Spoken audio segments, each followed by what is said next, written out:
commanded us, mga kapatid, to worship, to praise Him, to remember the day wherein God is so good in our lives. Everybody say Amen. Lahat tayo mga kapatid, somehow and every day, we always feel or felt the presence and the blessings of the Lord. At ang lahat ng iyan, mga kapatid, ay it should be credited back to our Lord. Amen. You finish your studies, you finish your chores, house chores, mga kapatid, you are promoted in your job, and you have the privilege of going somewhere, and blessed ng Diyos ang buhay mo. Wala kang karamdaman ngayon, malakas ka, o kung may karamdaman ka man pero buhay ka pa rin. All those things, mga kapatid, are the goodness of God. If the Bible is telling us, mga kapatid, that God's foolishness is greater than man's condition. If that some sort of weakness, mga kapatid, is greater than our circumstances, ano pa kaya, mga kapatid, yung word na goodness of God? Kung sa tingin ng tao, mga kapatid, na limited ang goodness ng Panginoon, and I don't think so. Kung limited ang intindi nila sa kabutihan ng Panginoon, they will also limit God in only good circumstances.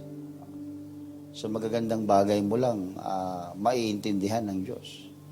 Pag hindi na magandang bagay ang mga nangyayari sa iyo, sasabihin mo hindi na tungkol ito sa Diyos o wala nang kinalaman ng Diyos. So, mga kapatid, in good times and in bad times, and for me personally, as I study the Word of God, there is no such there's no such bad from the Lord. Everything is goodness. Everything is good.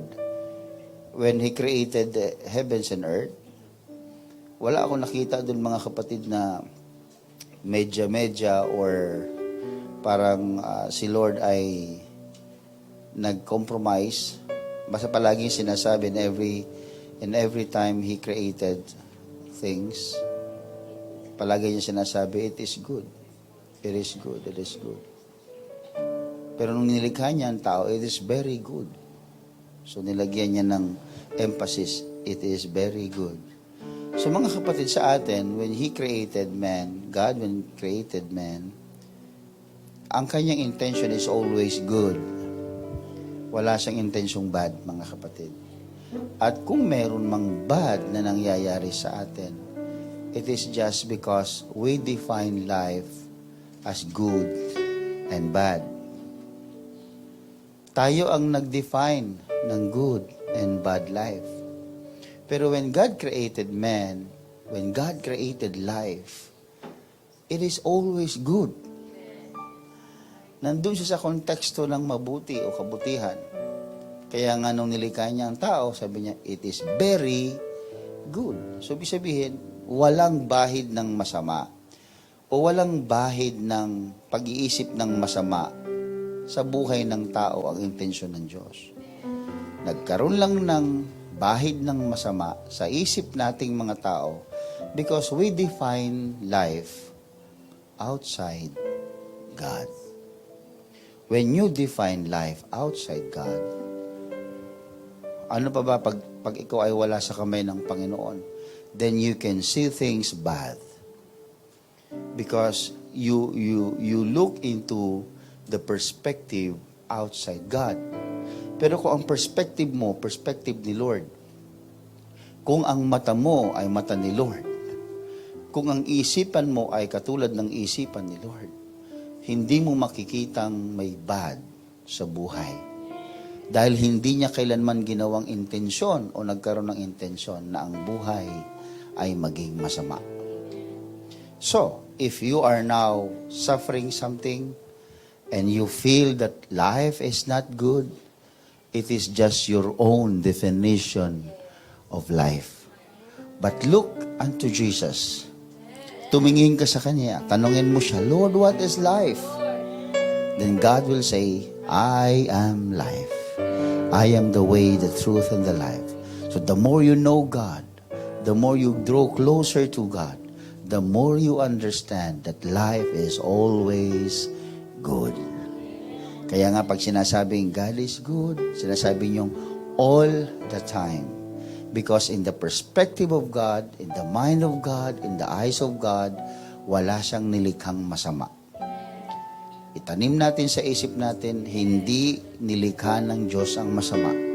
Kailanman walang nilikha ang Diyos na masama. It is always good. What is bad is not of God.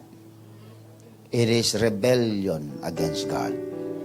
Anumang bagay na ito'y rebellion or in contradict to the Word of God, to the will of God, will be called bad. Everybody say amen. Sabihin mo sa katabi mo, ang buhay mo ay mabuti. Sige, sabihin mo sa kabila. Ayan. Thank you, Jesus. Can we clap our hands to the Lord? Amen. He is worthy to be praised because He intended our life to be always good. Despite of everything, God is always good. May I invite everyone again to stand. And let's open our Bible in the book of Matthew chapter 22, verse 1 up to 3. Matthew chapter 22, verse 1 up to 3. I will be reading from the New Living Translation or NLT. I would like to welcome our visitors today. Thank you, our visitor, for coming. Salamat sa pagpunta mo sa gawain ng Panginoon. May the Lord bless you. And also our brethren, ang ating mga kapatid ay nandito. Thank you. Ang iba sa inyo galing pa sa malayo at sinadya nyo talaga. Ang iba sa inyo mga kapatid ay may mga struggles, but you are still here. Thank you. The Lord bless you. And may you continue to serve the Lord with all your heart, soul, and mind and strength. Matthew 22, verse 1 up to 3, the Bible says in the New Living Translation, Jesus also told them other parable. He said, the kingdom of heaven can be illustrated by the story of a king who prepared a great wedding feast for his son. When the banquet was ready, he sent his servants to notify those who were invited. But take note of this, but they all refused to come. But they all refused to come. And God never intended again to give bad. God invited them in this parable. The Lord or the feast, the king is inviting people for a great wedding feast for his son, for a good comfort, for everyone to feel that they are important, they are invited. And this feast is very important for the king. But the invitation was turned down. They refused to come. In John chapter 14, verse 1, the Bible says, let not your heart be troubled.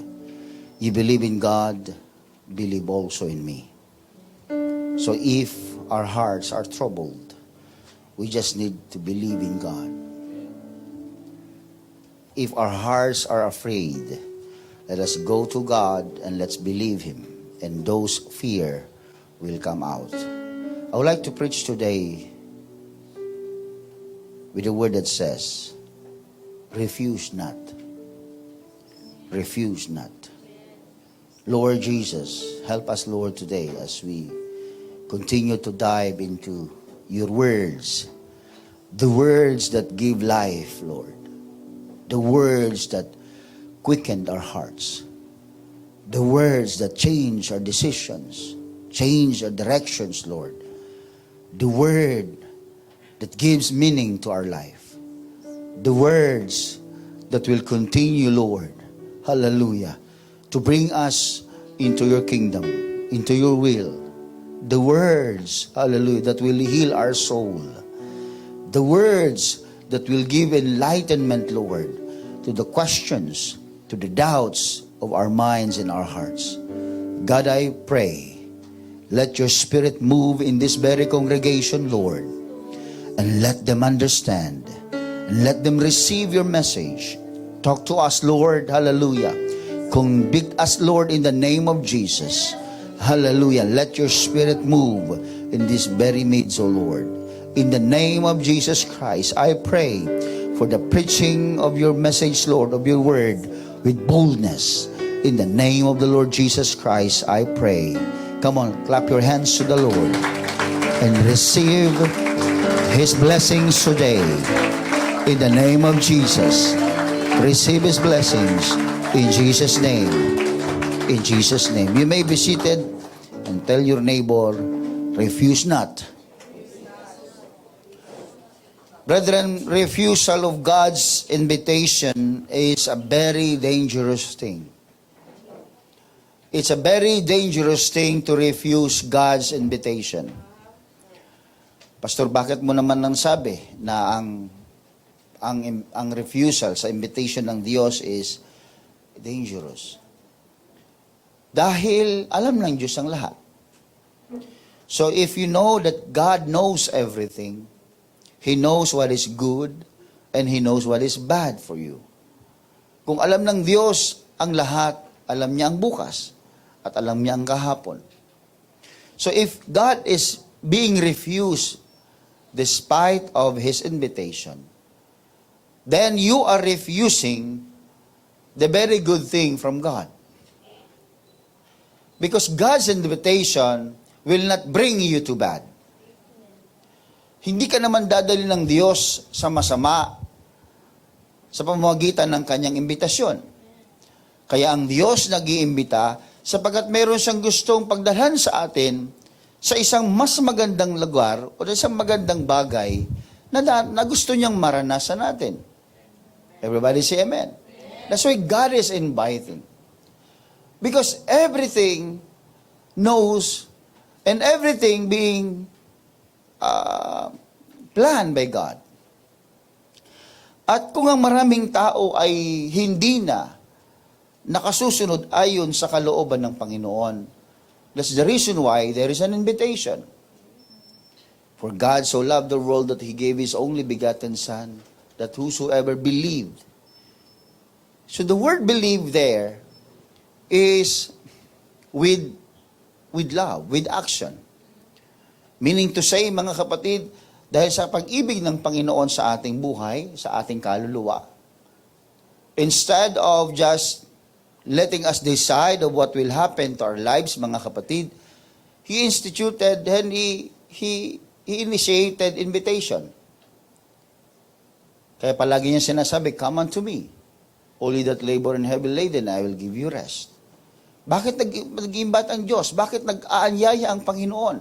Because it seems that people are roaming around and walang direction. And they don't intend, mga kapatid, na sumunod. That's why God is inviting na. That is because outside of God's grace and mercy, then there will be no salvation at all. Because refusal to God's invitation, brethren, is a refusal of your good eternity. Our good eternity. Because when God knows everything, that everything involves eternity. Pag sinabi natin alam ng Diyos ang lahat, yung salitang lahat, mga kapatid, kasama doon yung eternity. Kasama doon yung buhay natin pagkatapos ng buhay na ito. Pagkatapos ng buhay sa lupa, alam ng Diyos kung anong susunod pagkatapos ng buhay sa lupa. God is eternal God. And He is residing in eternity. He is in eternity. And He knows what eternity looks like. Alam niya kung anong ibig sabihin at anong itsura ng eternidad. Alam niya ang itsura ng langit. Dahil siya'y nasa langit. At alam niya rin ang itsura ng lupa. At alam niya rin ang itsura ng impyerno. Because God did not design heaven just for the angels. God designed heaven for the people of God. God did not design hell for the people. Hindi dinisenyo ng Diyos ang impyerno para sa tao. Dinisenyo ng Diyos ang impyerno para sa mga anghel na sumusuway sa Diyos. Mga rebelding anghel ng Panginoon. But again, rebellion is the first sin that was acted upon in heaven. Sa langit, mga kapatid, ang unang naging kasalanan ay ang rebellion. That's why when the deceiver, when Satan, Lucifer, the deceiver, was thrown down to earth, mga kapatid, nakita niyo mga kapatid, people in the world or on earth, mga kapatid, is tawag ng poison by rebellious attitude o rebellion, mga kapatid. Sa langit, walang sinungaling. Dahil ang langit, hindi naman lugar ng mga sinungaling. Pero sa lupa, ang daming sinungaling. Kaya pinipili ng Diyos. Kaya ang Diyos nag-iimbita. Sabi niya, there are mansions in heaven that I prepare for you. Hindi niya sinabing, meron ako hinandang mansyon sa inyo sa impyerno. Ang sabi niya, ang invitation niya is, papunta sa langit because that's the intention of God. Again, there is no such bad for the Lord. Ang palaging intensyon ng Panginoon sa atin ay kabutihan. Everybody say amen. Kaya ang invitation niya, mga kapatid, pag tinatanggihan ng tao, pag nire-refuse ng tao, ang nangyayari sa taong yun is nire-refuse niya rin yung kanyang good eternity. Bakit pa so may bad eternity ba? Yes! Doon sa impyerno. Hindi ka rin mamamatay doon. Forever na rin yun doon, mga kapatid. But it's not good. The intention of hell is to let those demons, the devil, to suffer. And God did not create men to suffer. Look at this logic, mga kapatid. When God created man, man was surrounded by all the things that he needed.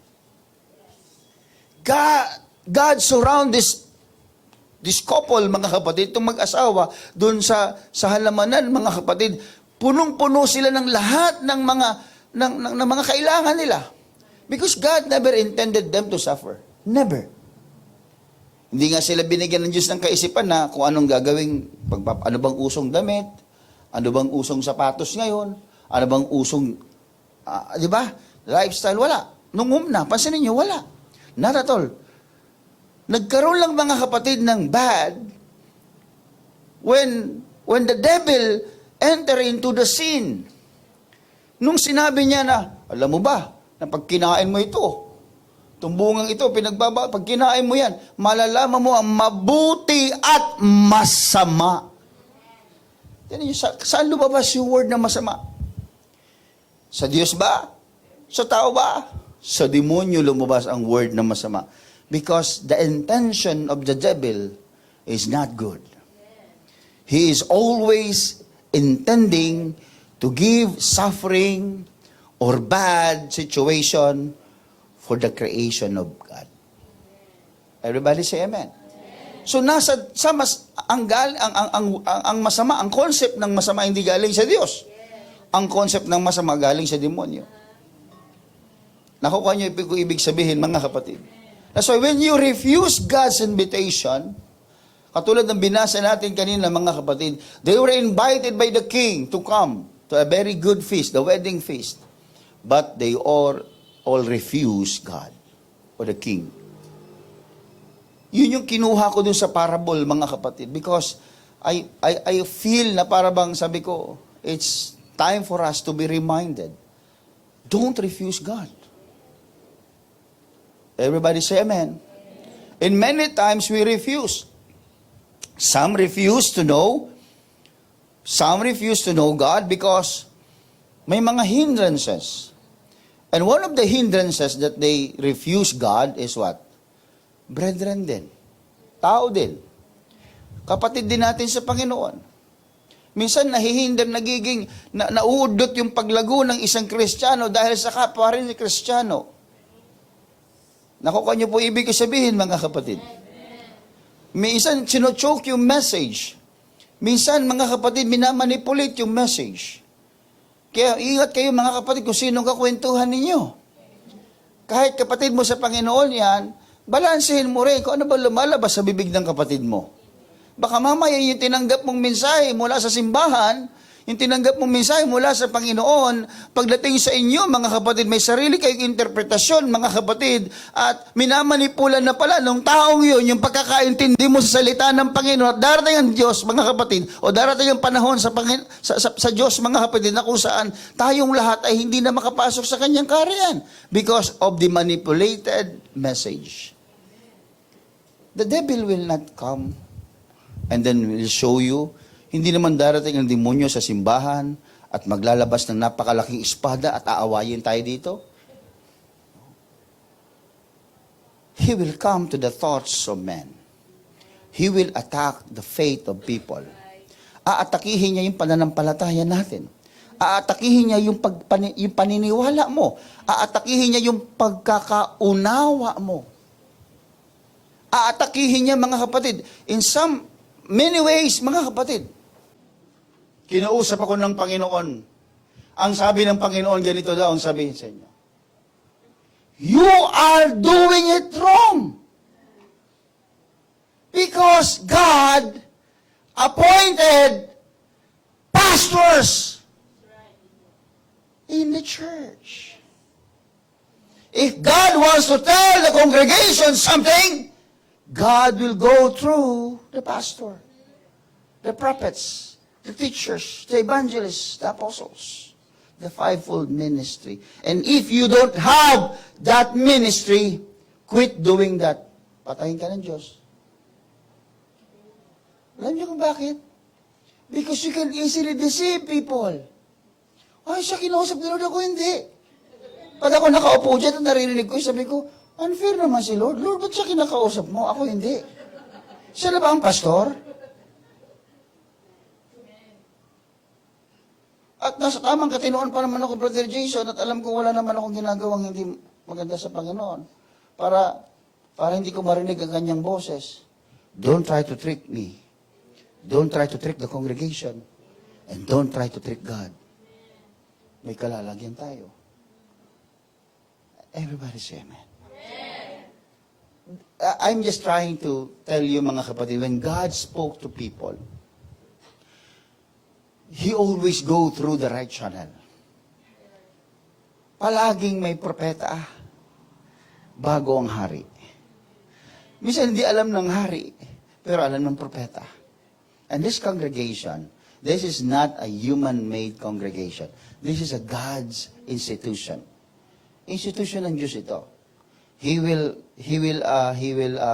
have something according to His own pleasure. He appointed pastors, evangelists, prophets, teachers, apostles. Siyang naglagay nun. At yung bawat isa na yun, hindi mo pwedeng angkinin, ako propeta ako eh. Kasi ako nakakita ako ng mga alam mo yun, tulog mo yan. Gutom ka. Hindi ko minimize o dinidiscredit ang pangungusap ng Panginoon. But always confirm that to your pastor. Hindi papasok ka dito sa likod ng pulpito, mga kapatid, na naginip ako. Na naginip ako ng ganito. Yung tao naman takot-takot. Naginip siya. Ayoko man na naginip niya kasi pag naginip, nangyayari doon totoo. Confirm that to your pastor. Dahil yung panaginip mo, gawa lang ng pagod ng katawan mo minsan. Gawa ng pag-iisip mong malikot. Bago kang matulog. Extremities mo sa pananampalataya mo. Huwag mo idamay ang kongregasyon. Confirm that to your pastor. Pastor, nananaginip po ako ng ganito. Ano pong ibig sabihin nito? Can I tell this to the congregation? Mga kapatid, hindi na baby ang simbahang ito. And most of you here, ang dami na nananaginip dito, mga kapatid.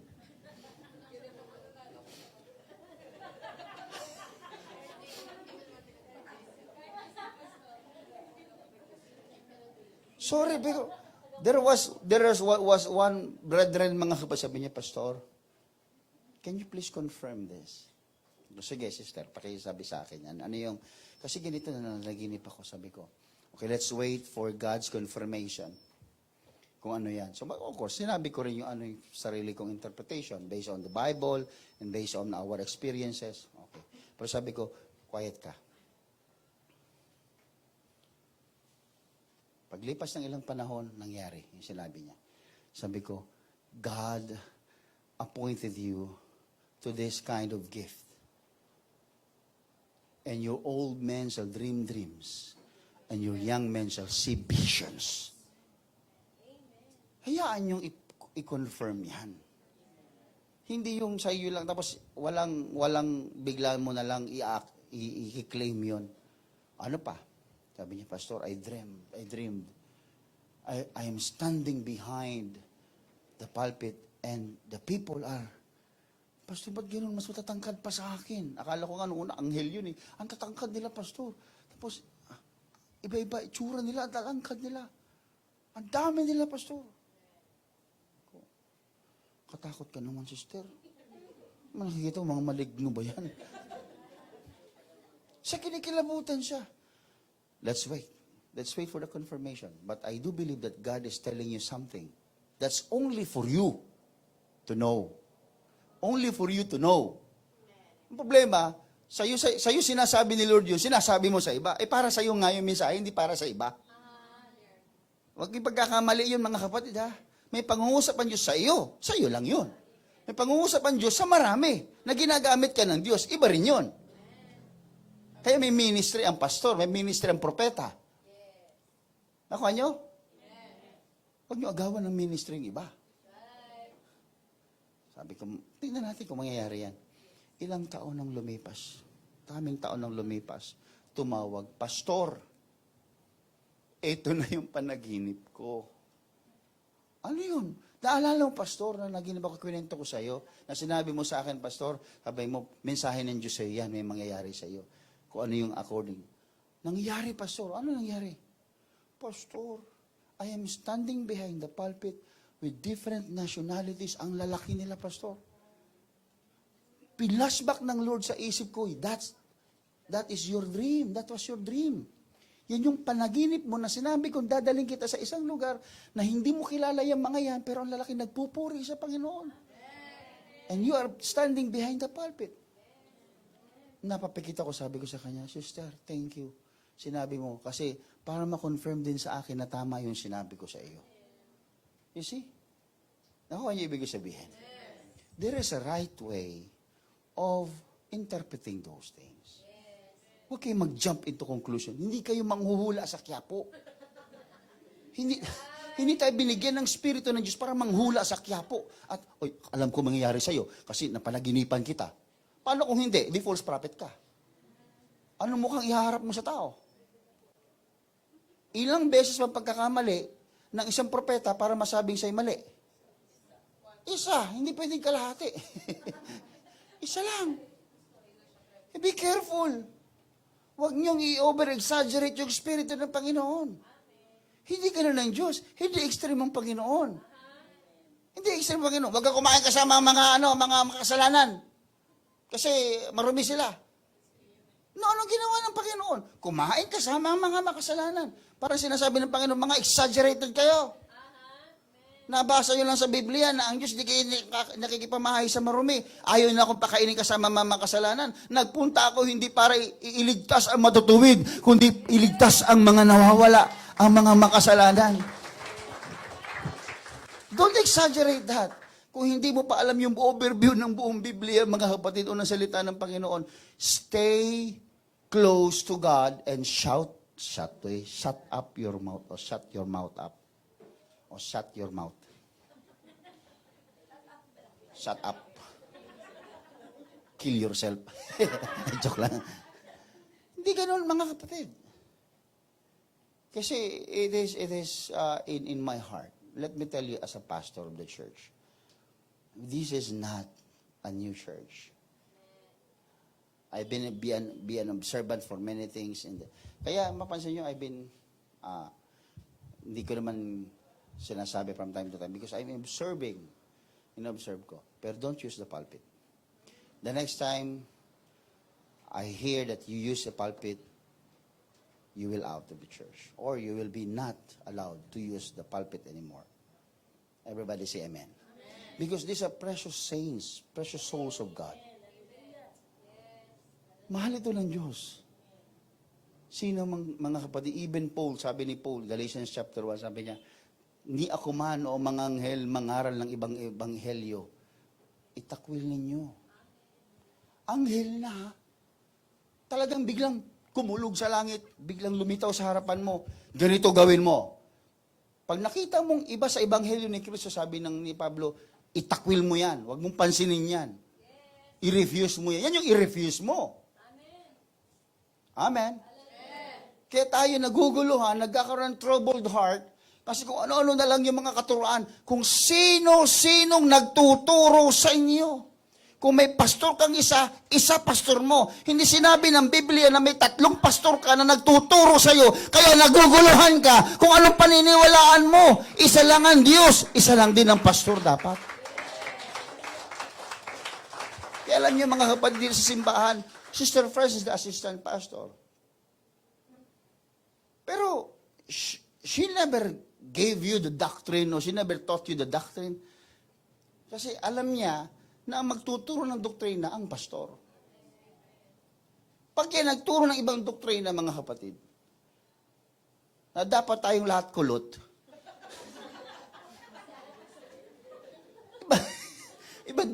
ibang doktrina na yan. Dapat lahat kulot. Pag hindi kulot, di member. Ano ba? Mahirap ba magpakulot yung iba? Paano kami? Si Brother Jason, member ka na. Si Brother June, nag-a-apply pala. Hindi siya makapasa-pasa sa membership eh. Sa membership. Wala na eh. Iba, pagdating sa doktrina, let the pastor teach. And give your subject yourself to the pastor. Kung ako pili niyo, hindi ako pastor niyo, sabihin niyo. Kasi ako, dinidinan ko rin mga kapatid ang members. If you want me to be your pastor, then subject yourself to the pastor. Amen. Then if not, then tell me. I will not waste my time. Because kahit anong sabihin ko dyan, kahit anong payo ko dyan, minsan papansin niyo pag ako nagpapayo mga kapatid, tinitingnan ko pag hindi sumusunod, what's this? We're just wasting our time. We want to serve God. And we want to follow the structure of the Lord, especially in the church. Subject yourself to the pastor. Wala namang masamang ginawa ang pastor sa inyo na ikasasama natin, mga kapatid. Then ask the pastor, Pastor, ano ba ito? Follow the guidance of your pastor. Kaya nangyayari niyan, mas magaling mag-preach yung kabilang simbahan. Pupunta nga ako doon. Kikinig siya. Hindi rin alam ng pastor na yon kung ano ang trato niya sa'yo. Itatrato ka niya bang membro? O bisita? O ano ka ba? Kasi hindi mo rin maibigay yung... Hindi kasi, nalilito ako eh. Sa lawahan ng puso mo.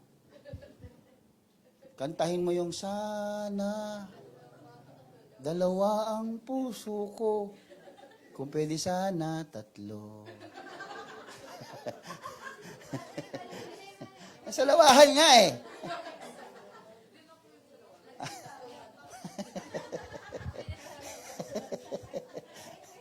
Sa lawahan. 3 pala yan. Amen po ba? Are we learning in this church, mga kapatid? Alam niyo, ako rin, for many years na naglilingkod ako sa Mother Church, mga kapatid, marami akong na-realize. Kahit nung ako ay hindi pa nagpapastor, dami ko natutuhan. At yung mga natututunan ko, mga kapatid, yun ang basis ko kung bakit ako pumayag na, alam mo yung pag ikaw yung anak na ayaw humiwalay sa magulang bagong kasal ka, parang, ang hirap naman bumukod. Kasi, ganyan. Pero pag ikaw bumukod na, wala na. Ang kaldero mo, ganun kaliit. Di ba? Ikaw ang magsasaing, ikaw lahat. Ikaw lahat maghahanda, ikaw magmamamalengke lahat. Hindi aasa ka, wala kang aasahang iba. Pag may problema ka, hindi mo pwede sabihin, Ma, Pa, tulong naman. Hindi. Ikaw mismo. Tatayo ka sarili mong paa. Kaya nung natutunan ko doon, nung nagkaroon ng church sa Pilar, pinipigil ko sarili ko na tumawag sa pastor ko. Pinipigil ko talaga. Kasi hanggat maaari, sinasabi ko sa sarili ko, pangatawanan mo, hindi yan temporary, habang buhay yan. Tinitiis ko. Kaya pag bumisita ako sa pastor ko, buhos na lang yun. Pag isang best bisita, buhos lahat yun. Pag tatawanan ka niya, look at you. You mentioned a lot of troubles, pero look at you. Oo nga, no? Ang laki ko na. Ang laki ko na, Lord. Thank you, Lord. Mauwi ka na, may wisdom. Oo nga, no? Ang tingin ko mahirap, pero ang tingin sa'yo ng marami, hindi mahirap. Tingin nila sa'yo, dahil mong pera. Tingin nila yun. Pero yung tingin mo, iba. PWD, pastor na walang datong.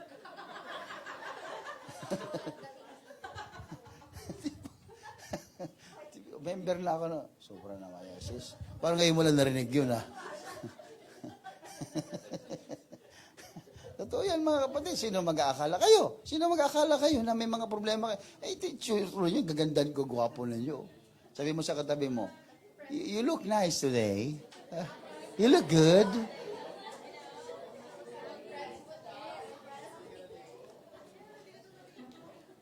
Kasi ang puso natin, mga kapatid, it's easily troubled. Kaya mag-ingat po kasi the heart of man is very sensitive.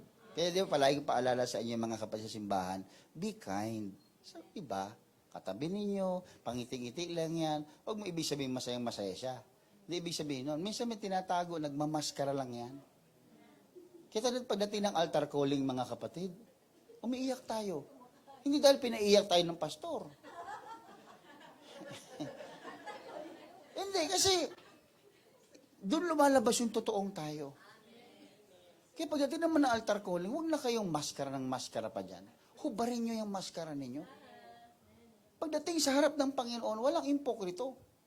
Pag malungkot ka, sabihin mo, Lord, malungkot ako eh. Pag nasasaktan ka, di lang mga, Lord, nasasaktan ako eh. Kaya no, hindi yung, parang hindi nila malaman na may problema ako. Ano ba ito? This is not a church.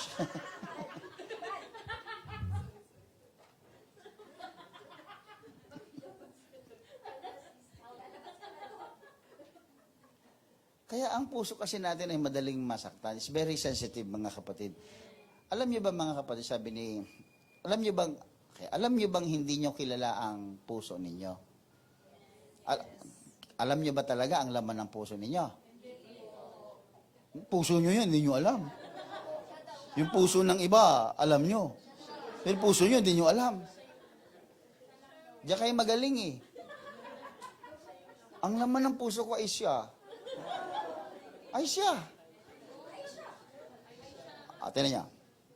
Sabi ni Pedro, Lord, over my dead body, walang makakakuha sa iyo. I will defend you until death. Ano sabi ng Panginoon sa kanya? Bago tumilaok ang manok, Pedro. Bago sumikat ang araw, Pedro. 'Di ba? Madaling araw man tumitilaok ang manok. No? Pag tanghali, ibang breed 'yon, no?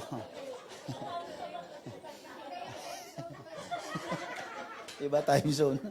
Sabi ni Lord, bago tumilaok ang manok, ipagkakaila mo ako ng 3 beses. God knows you. Sabi ni Pedro, no! Over my dead body, Lord. Ano nangyari? I-deny niya. Sa kabila ng sinabi niya, no, Lord, hindi kita ipagkakanulo. No, Lord, hindi kita ipagkakaila. Over my dead body, walang kukuha sa iyo. Bago tumilaw ang manok, 3 beses niyang ginawa. Because Peter did not know his own heart. Everybody say amen. Hindi mo alam ang sarili mong puso, mga kapatid. Pero ginawa ng Panginoon, pinatawad pa rin siya ng Panginoon. Yan naman ang maganda sa Panginoon natin, mga kapatid. Pinatawad pa rin siya ng Panginoon. Yan ang sinabi ng Panginoon, Peter, do you love me more than this? Siyempre, Lord. Ikaw naman, isda lang yan eh. Lapu-lapu lang yan, Lord eh. Pangalawang, sabi niya, then, feed the lamb, feed my lambs. Okay. Peter, do you know me more than this? Papalalim ng palalim si Kristo. Yes, Lord. Meron kinakabahan na si Pedro. Bakit? Because God is pointing at the heart of Peter. Because at the previous experience, Peter did not know his own heart. And God is teaching Peter to know his own heart. At itong pangalawa, kabog ng dibdib niya, yes, Lord, alam mo namang mahal kita. Pangatlong ulit, Peter, do you love me more than this? Iyak siya eh. Kasi nakita na ng Diyos, nabasa na ng Diyos ang laman ng puso ni Pedro. At umiyak siya. Do you know what happened to Peter? Namatay siyang pinako sa krus upside down because he believes that he is not worthy to die the same as his Savior. Tingnan niyo yung nangyari sa puso ni Pedro. Nag-iba. Kasi tinroubleshoot ni Lord yung puso niya. Yung puso niyang madaya nung umpisa. No, over my dead body, hindi ka. Pero nung nandyan na yung nang huhuli, ay, sino ba si Kristo? Hindi ko kilala yan eh. Napadaan lang ako dito eh. Sino ba yan? Pinagkailan niya. Because alam ng Diyos yung totoo sa atin. Everybody say amen. Kaya sa paglilingkod sa Panginoon, ilang beses ka naman tinatanong? Pag, I worship you, Almighty God. Sabi ni Lord, totoo ba yan? Medyo nag-iisip ka. O nga, no? Kasi sigaw-sigaw ko lang kanina sa bahay eh. Katutungayo ko lang sa ibang tao eh. Tinutroubleshoot ni Lord yung puso natin. Kaya when we go to church and facing God, mangilabot naman tayo, nasa simbahan tayo eh. Nasa presensya tayo ng Panginoon. Pag nasa presensya tayo ng Panginoon, ang nanay mo, tatay mo, tumingin lang sa'yo, alam mo na eh.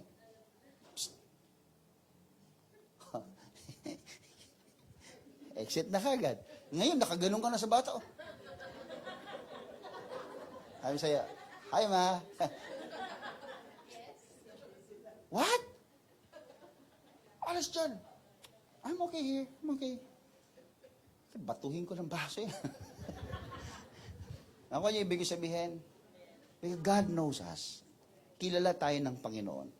Kasi when God is having a word for us today, ngayon, may word si Lord sa atin. If God having word to us, then don't refuse because He knows you. Alam niya ikaw eh, patanggi-tanggi ka eh. Alam niyang mayroon ka dyan. This is not something, a word na para bang, lang natin, palipasin lang natin mga kapatid. No, this is not. This is the word of God. Word of God, not man. Pag may sinasabi ang Panginoon through the word, ibig sabihin, meron siya tinutroubleshoot sa atin. Ay, hindi para sa akin yan, pastor.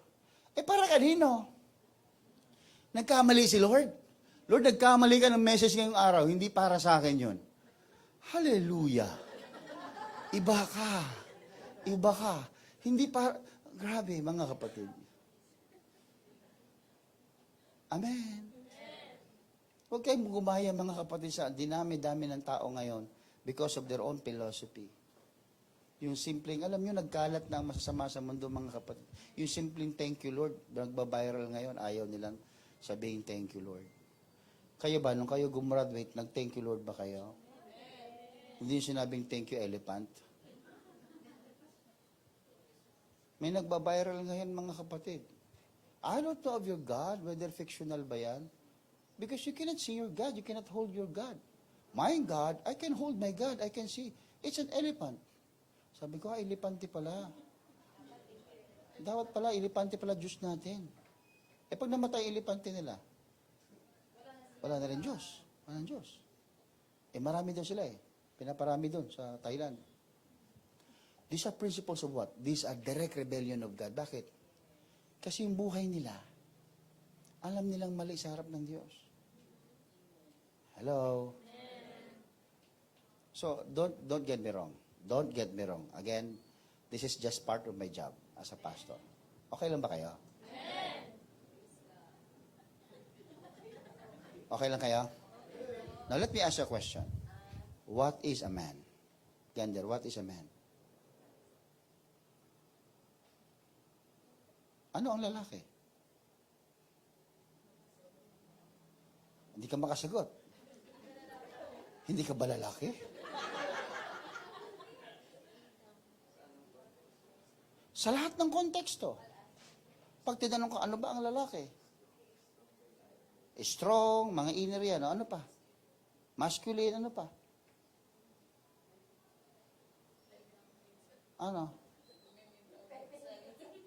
Ano? You know what is man? O, doon tayo sa babae. O, ikaw, what is a woman? Ha? Mababuhok. Ano pa? Toyoin, laging tama. Ano pa?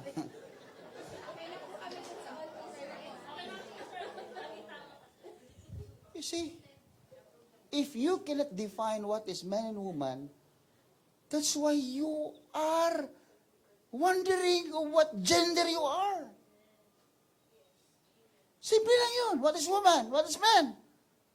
Eh, kasi ganito. Kaya naggawa ka ng sarili mong gender. Kasi hindi mo alam. Bubo ka.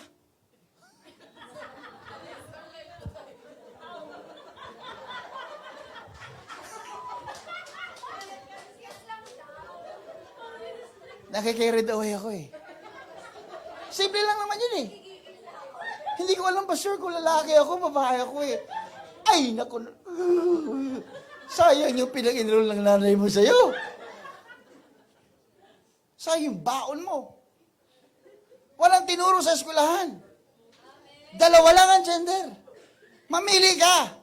Either lalaki ka o babae ka. Walang medya-medya. Hindi ako nagbibiro mga, please don't get me wrong.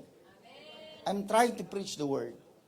Let's go back to the original. Let's go back to the spiritual context, mga kapatid.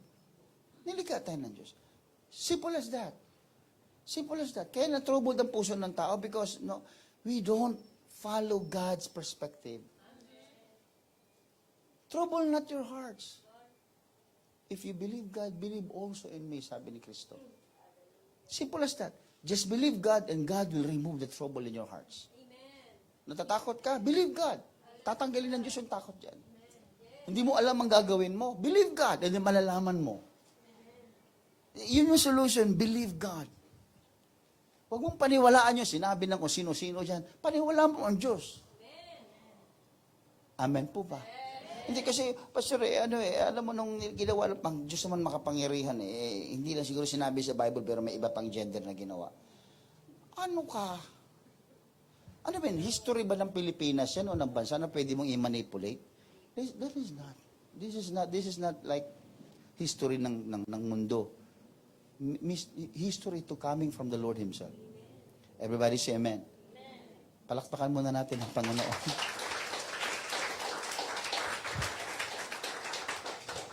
Tapos na ako sa introduction ko. Okay.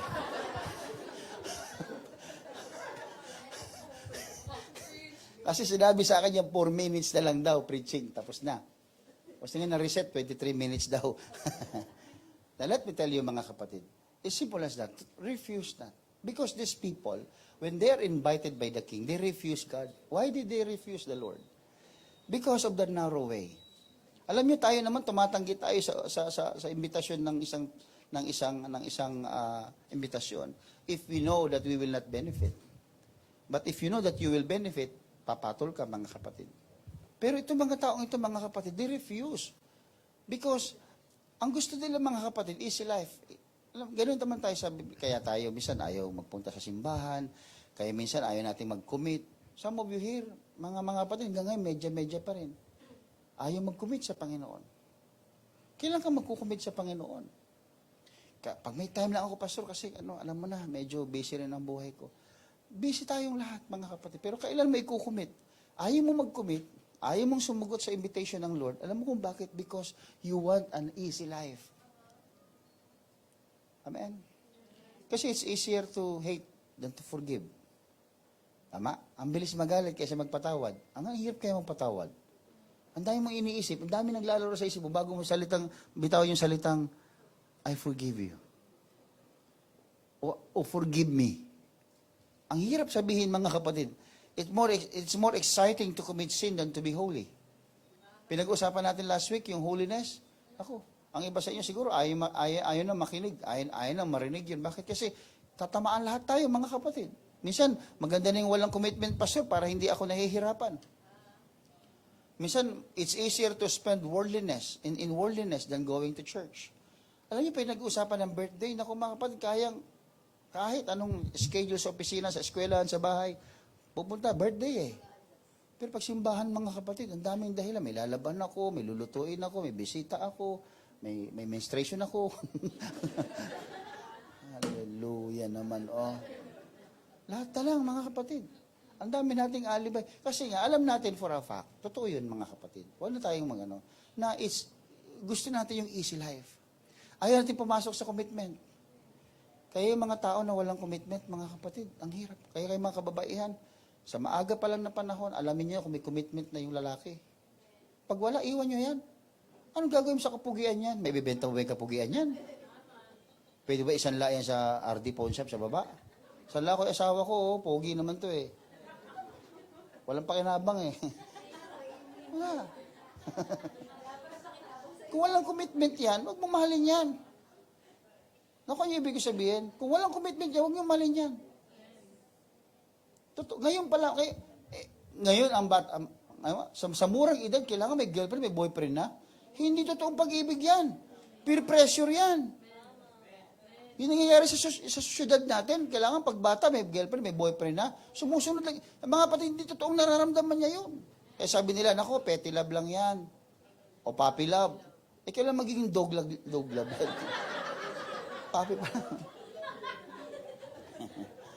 Kailangan lumalaki. Hindi, bibiro mga kapatid. Kayo mga kabataan, tatalino nyo naman eh. Ito nga, proud ako sa inyo. Dami nyo sinasabi mga awards sa inyo, mga honor. Pero pagdating sa pag-ibig, bakit nagbobobo ang tao, mga kapatid? Hindi ka nagbibiro. Pangalawa na. Nag-carried away po ako. Alam niyo mga kapatid, yung mga taong walang commitment, fake yan, fake. May faking Kristiyano. May peking pag-ibig din yan.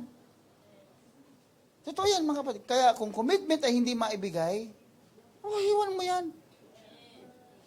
Kasi, ang pagsasama is commitment. Ano yun? Testing lang?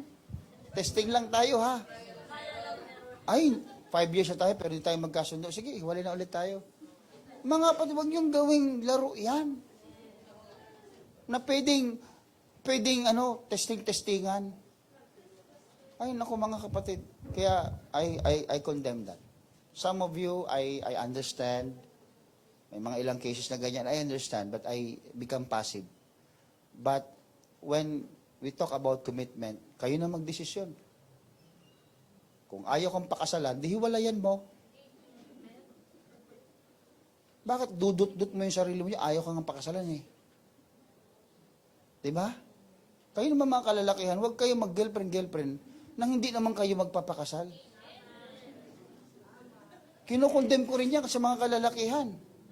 Ang lakas nyo mangligaw. Ang lakas nyo manligaw, ang lakas nyo pumorma. Pagdating sa commitment, bagsak kayo.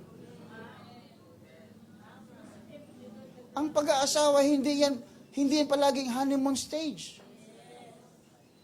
Ang honeymoon stage, mga kapatid, it will just last, I guess, a year, 1 taon.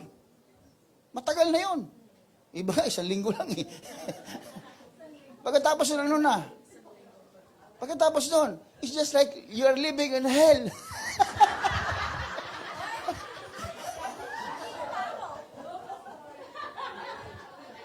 O lalaki, babae. So, umpisa lang yan. Magalang. So, umpisa lang yan. Oh, kumain ka na ba? Aalalayan ka sa jeep pagbaba. Sa umpisa lang yan. Ngayon, nasaan yung lala? Ando na layo, 1 kilometro ang layo doon sa asawa, naglalakad, walang pakialam. Ang bagal-bagal mo naman, mami. Anong dala na mami? May 4 na anak. 1, 2, 3, 4. Commitment pa more. Tapos gusto nyo, real life lang tayo. Real life lang tayo. Sa umpisa pa lang, alam mo na kung may commitment. Dahil pa naman binata dalaga dito, ng mga boyfriend, girlfriend. Wala akong ibig sabihin, pero gusto kong tandaan nyo ito. Pag pinasok nyo yan, tandaan ninyong maigi, panghabang buhay nyo yan. Kaya kung magiging sigurista kayo, ngayon pa lang. Hindi yung, okay lang, lilipas din yan. Mga kapatid, lumilipas yung damdamin. Pero yung commitment, hindi mo na pwedeng takasan yan. Hindi lilipas ang commitment. Hindi lilipas ang commitment. Hanggang sa, isang anak lang naman ako pa. So, okay na sa akin, isang anak. Yung isang anak na yan, mga kapatid, mag-uumpisa yan sa vitamins ng asawa mo habang nagbubuntis. 'Di ba? Pangalawa nun, yung panganganak ng asawa mo paglipas ng 9 na buwan. At paglabas nun, mga kapatid, magbabayad ka ng pagpapalabas ng bata. Kung ayaw mo naman, doon na lang siya habang buhay.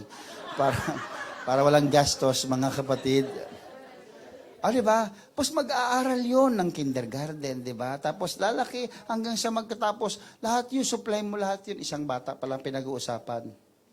Kaya kung ikaw lalaki, alam mo ang buhay parang, easy lang yan, isa lang naman anak ko eh. Ay, bubuka ulit.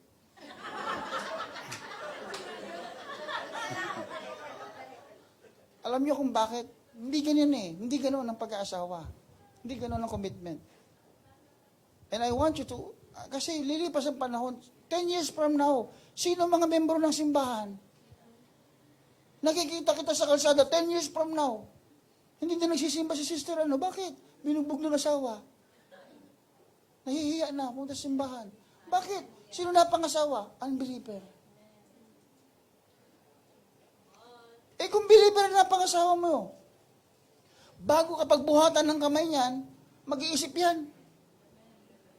Katawan tayo ni Kristo, templo tayo ng Diyos. Saktan mo yan, sinaktan mo ang Diyos. Na kanya ibig sabihin? Commitment can be defined and can be determined first with your relationship with God. Sa Diyos nga na nagbigay sa'yo ng lahat, di mo kaya ibigay buhay mo, asawa mo pa. Mag-girlfriend, magbo-boyfriend ka pa. Mga kapatid, mag-ingat tayo. Kung hindi mo kayang ibigay ang puso mo sa Panginoon, doon pa kaya. Ang Panginoon ang source ng lahat sa'yo. Kung hindi mo kayang ibigay sa Kanya ang commitment, hindi ka magiging successful sa commitment mo sa tao. I mean it, mga kapatid. Totoo yan. Sabi mo sa katabi mo, totoo nga yun. Palagpakan muna natin si Lord, mga kapatid. It's a fake life. Kapag hindi mo kayang ibigay commitment sa Panginoon, it's a fake life, mga kapatid. It's a fake. Kaya, we cannot define life outside God. You cannot define life outside God. If you know God, you know life. Because there are levels of knowing. If you know God, you know life. There are levels of knowing. The first is factual. Kaya ka naniwala, kaya mo nalaman dahil may facts, may ebidensya. Okay. Ang pangalawang level, maunawaan mo kung ano yung underlying reason doon sa fact. Halimbawa, God is one. Okay? That's a fact dahil nasa Biblia. Second thing is you understand the fact behind the fact. Ibig sabihin, naiintindihan mo may isang Diyos, pero hindi mo naman naunawaan. Alam mo na may isang Diyos dahil nakalagay sa Biblia, pero hindi mo naunawaan. So ano yung sumunod na level? Nauunawaan mo ngayon, kaya pala kasi these people, they don't believe in multiple gods. So naunawaan mo na, Jewish context, In Jewish context, they don't believe in many gods. Okay. Tsaka sinabi ng maraming beses sa Biblia, okay. Now, the third level is what? Relationship to the facts. Alam mo na siya, naunawaan mo, ano sunod na ginawa mo? May relasyon na kayo ng fact. Ibig sabihin, nilapit mo na, kinumit mo na yung sarili mo doon sa facts. Kung example natin ay Diyos, nalaman mo muna na isa-isa isang Diyos, sabi ng Biblia, sumunod, nalaman mo, naunawaan mo kung bakit nag-iisa ang Diyos. Pangatlong level, mga kapatid, is yung kinumit mo yung sarili mo sa iisang Diyos. Anong level tayo? Kaya marami nagbabackslide kasi maraming walang relasyon sa Diyos. Meron sila, alam lang nila, kilala lang nila ang Lord, pero walang relasyon sa Diyos. Kaya magkaibang level yun. Kaya huwag kayong magkumparahan. Bakit siya ang faithful niya? Bakit siya pagdating sa tithes hindi natitisod? Sorry nabanggit ko lang. Bakit yung ibang mga kapatid pag nababanggit ang tithes, biglang naiihi?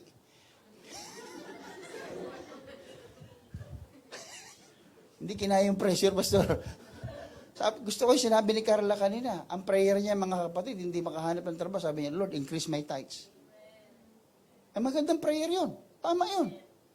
Ibig sabihin, pag in-increase ng Diyos ng tithes mo, in-increase ng Diyos yung income mo. Nakita ng Lord yung heart mo na gusto mo magbigay. Sumunod sa kanyang utos. So, ang ginawa ng Panginoon, hindi naman napilitan, talagang ginawa ng Diyos. Nag-pray ka eh. Tama ang prayer mo eh.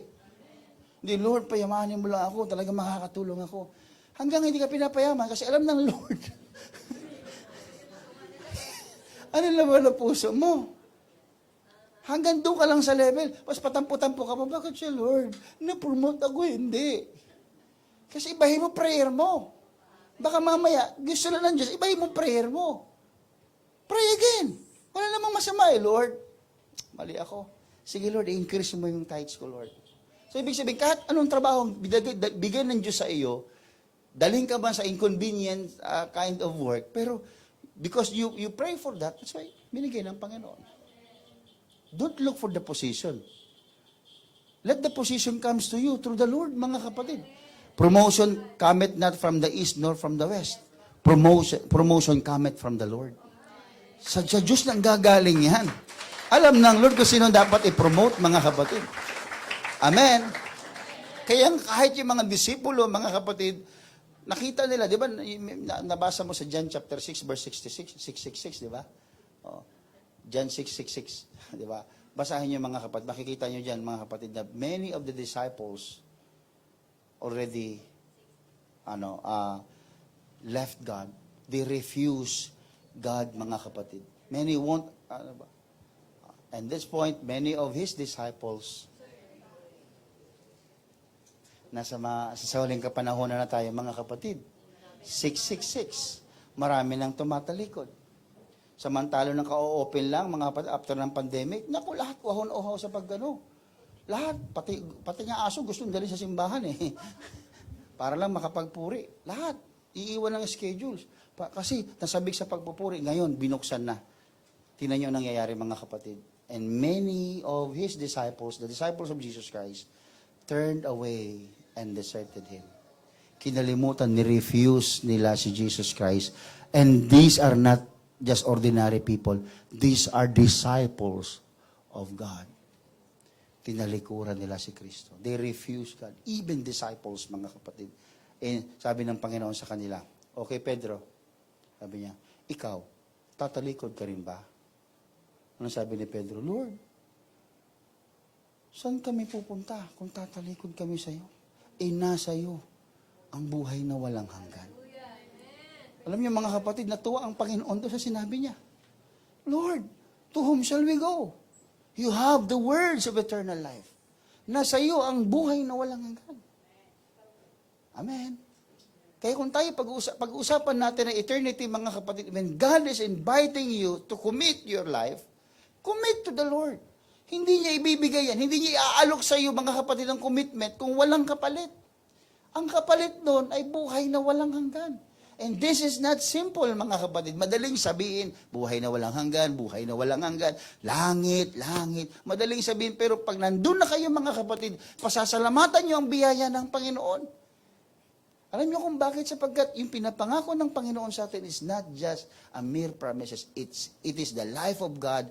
Ano yun? From the very beginning to give us the very good, the very life, the eternal life. Gusto ng Panginoon ibigay sa atin. Everybody say amen. Bakit itong mga disipulo, bakit si Pedro hindi niya kayang itanggi ang Panginoon? Hindi niya kayang talikuran yung offer ng Panginoon. Because of the value of eternal life. Nakita nila yung value ng eternal life.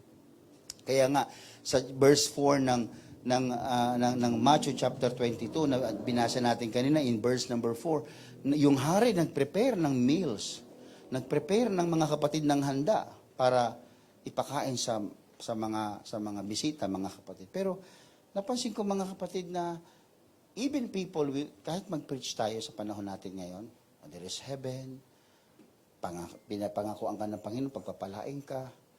Alam niyo mga tao parang nangangati lang sa tenga nila. Religion lang yan. Alam niyo, mag-ingat-ingat kayo. Lahat naman tayo, mahihilig sa inyo manood ng TikTok, manood ng mga Reels ng Facebook. Ang dami-daming comparison na nakakita niyo sa Reels. Comparison ng sinabi ng isang pastor, pinagsasama. Mag-ingat kayo. Finifeed mga kapatid sa atin ang confusion. Kasi hindi mo naman alam yung konteksto ng pinapangaral ng isang pastor kaysa doon sa isang pastor. Hindi mo pwedeng i-quote yun sa isang short lang, ganun lang, isang short clip lang, kukuha ka ng summary mo. No. Mali yun. Kaya kung kayo totoong nagsusuri, bago kayo maniwala doon, magsuri kayo. Magtanong kayo sa pastor. Pastor, anong stand natin tungkol dito? Bakit ganun, pastor? Kasi may nabasa akong ganito, napanood akong ganito. Hayaan yung turuan kayo. Hindi yung ang paniniwala, ang religion na natin minsan mga kapatid, kaya ayaw nyo na makinig sa pastor kasi doon na kayo sa TikTok. Doon na kayo sa mga reels, nakikinig. Doon na yung prinsipyo nyo. Nasaan niya ang Diyos nung wala pang langit at ang lupa? Ang Diyos ba'y anya may puwit? Ano ba naman ngayon mga? Ano ngayon kung may puwit siya o wala? Affected ka? Ano ba? Okay, mapatunayan mo may puwit. Ano ngayon? O mapatunayan mo walang puwit. Ano ngayon, Brad? Affected kayo?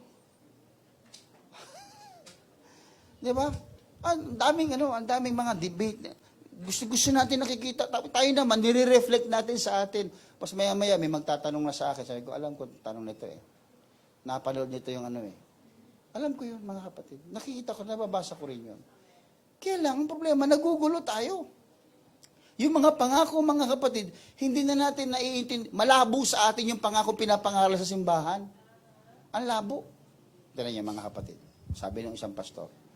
Mga kapatid, sabi ganon, ang langit ay inihanda ng Diyos sa atin. Sa langit, wala nang gutom. Sa langit, wala nang luha. Sa langit, wala nang pera. Na kailangan mong magtrabaho para magkapera ka. Sabi ng bata, Nay, bakit na? Nasa langit na yata tayo.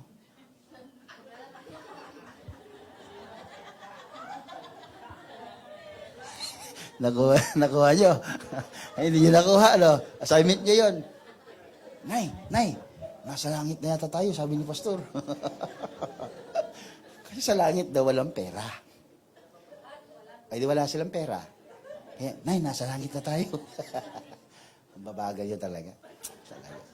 Hindi ko alam kung nasa isip ninyo. Palakpakan muna natin si Lord, mga kasapit.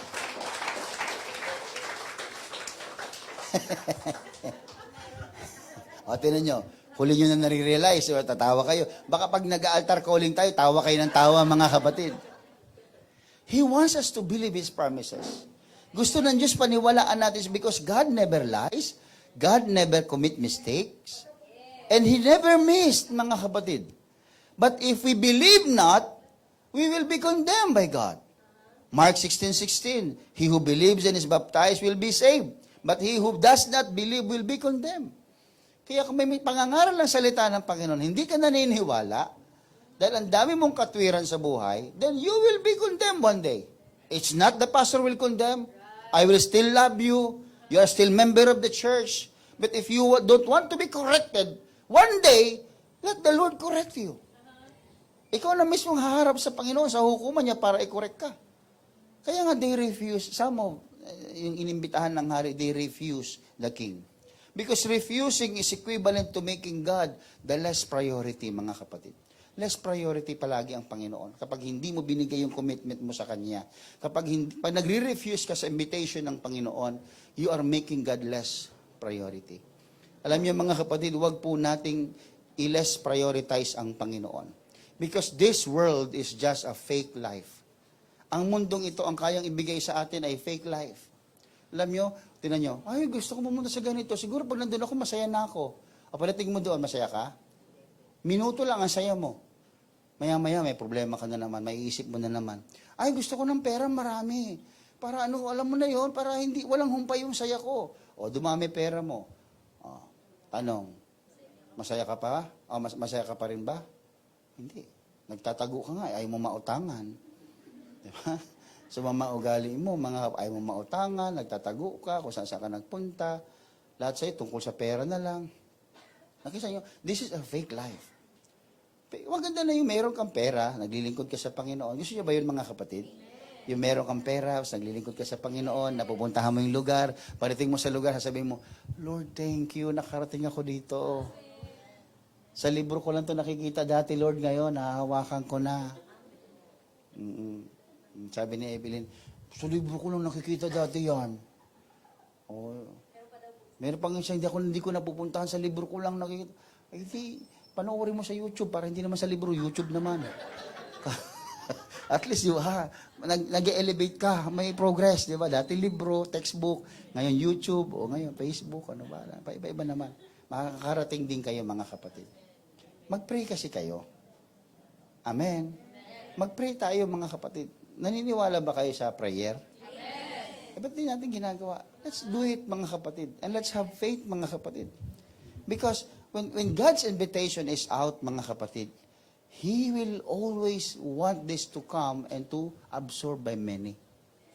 Pag ito, binitawan ng Panginoon, talagang hahanap ang Diyos ng taong tatanggap ng imbitasyon. At pag dun tumapat yun at tinanggap mo, presto, you can have the best of God. Isang araw, yung magnanay, may dalawa siyang anak na dala-dala. Naglalakad sila sa zoo, mga kapatid, no? And then, namamasyal sila. And then, nandun yung mga iba't ibang mga animals doon sa zoo. Yung mga bata, mangha-mangha. Yung isang anak niya, mga kapatid, natanggal yung sintas ng sapatos. And, of course, bilang nanay, okay, tinali niya yung sintas ng anak niya. Hindi na malayo yung isang anak niya, mga kapatid. Napunta doon sa kuweba ng, sa kulungan ng mga leon. Dahil manipis yung katawan, nakalusog sa railings, yung sa bakod, nakapasok, wala namang buwang yung bata Akala niya mga pusa lang yun, akala niya mga pet lang yun na umakyat siya doon sa mga leon, hanggang sa, katabi niya na yung leon. Ay siya, Mami, tinuturo niya yung leon. Akala niya, lang, yung pusa lang na maamot, siyempre nakagano lang yung leon sa kanya. Ngayon, yung tao, nasasak na yung mga tao, parang speechless na yung mga tao kasi may bata doon. Ano ba naman yung isang kalmot lang doon? Patay yung bata. Walang muwang yung bata. Mami. Yung nanay, ayaw niyang sumigaw na. Kasi baka pag sumigaw siya, yung leon, magulat at biglang sunggaban yung bata. Nakatingin lang yung leon sa kanya, sa bata. Tapos yung bata naman, Mami, hindi alam ng nanay ang gagawin niya. Pag sumigaw siya, pwede mangyari yung sinabi ko. Pag pumasok siya, hindi siya makapasok dahil may bakod. Kung tatawag siya ng tulong, baka huli na. Alam mo sabi ng nanay? Lumapit siya doon sa kanyang, sa bakod na, sa lumusot yung anak, sabi niya, Nak, give your mommy a hug. Hug your mommy. Baba, yung bata. Takbo siya sa mama niya. And then, nakuha siya ng nanay niya. Walang galos. You know the point? It is the love of God who invites the bata.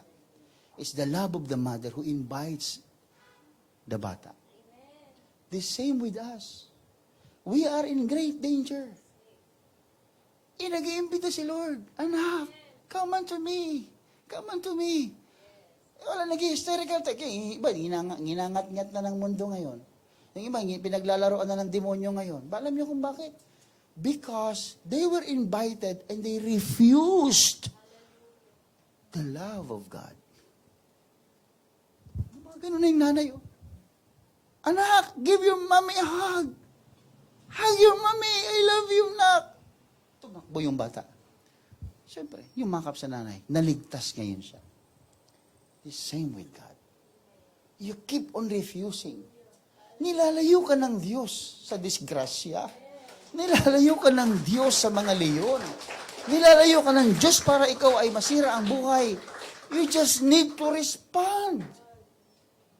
You just need to calm down and, Lord, yes, I commit my life to you, Lord. Yes, Lord, I respond to your call.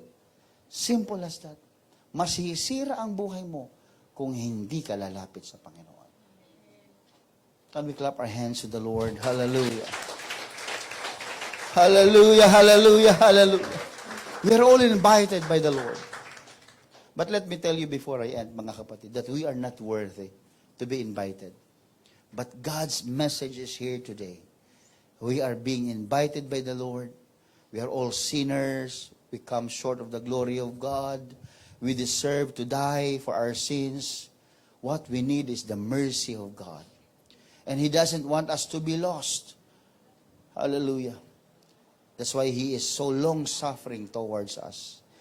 In 2 Peter chapter 3, verse 9, the Lord is not slack concerning His promise, at some count slackness, but is long-suffering towards us, not willing that any should perish, but that all should come to repentance.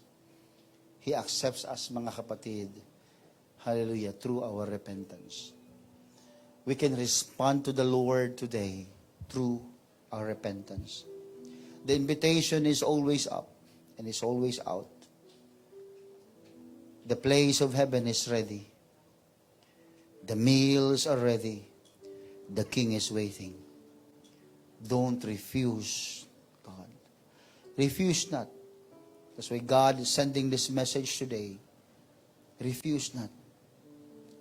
Because He's been calling you many times. He's been getting your attention many times. Just like other people in the Bible. He called them several times. Peter was called by God. And he didn't refuse. He was mending his nets and probably happy in his own life. But when God invited him, he responded to God. He refused not to God.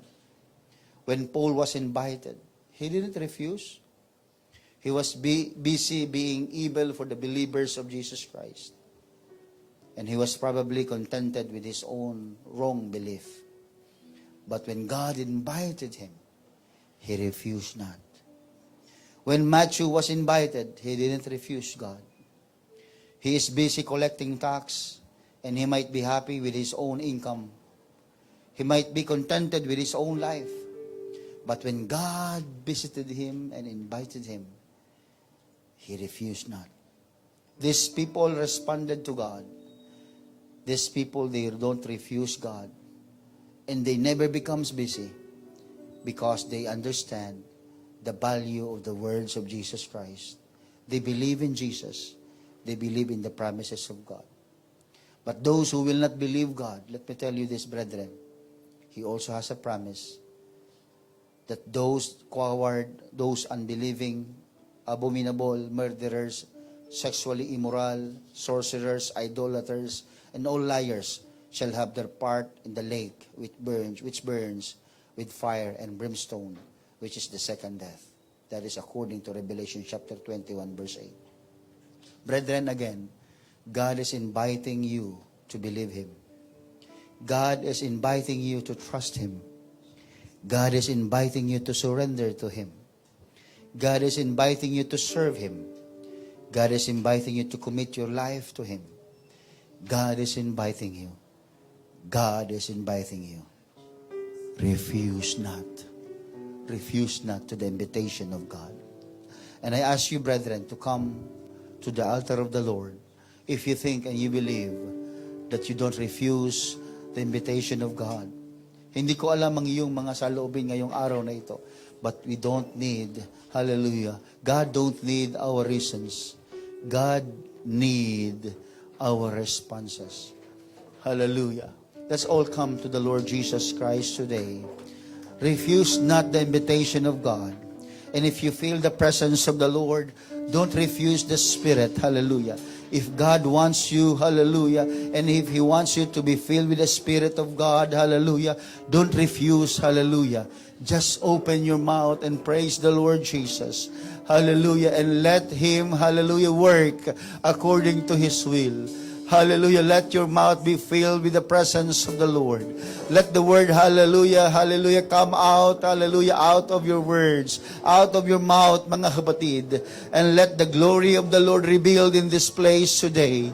Hallelujah. Come to the Lord in the name of Jesus Christ. I pray. Hallelujah. Let the Spirit of the Lord move. Hallelujah. God is inviting us. Don't refuse to the invitation of the Lord.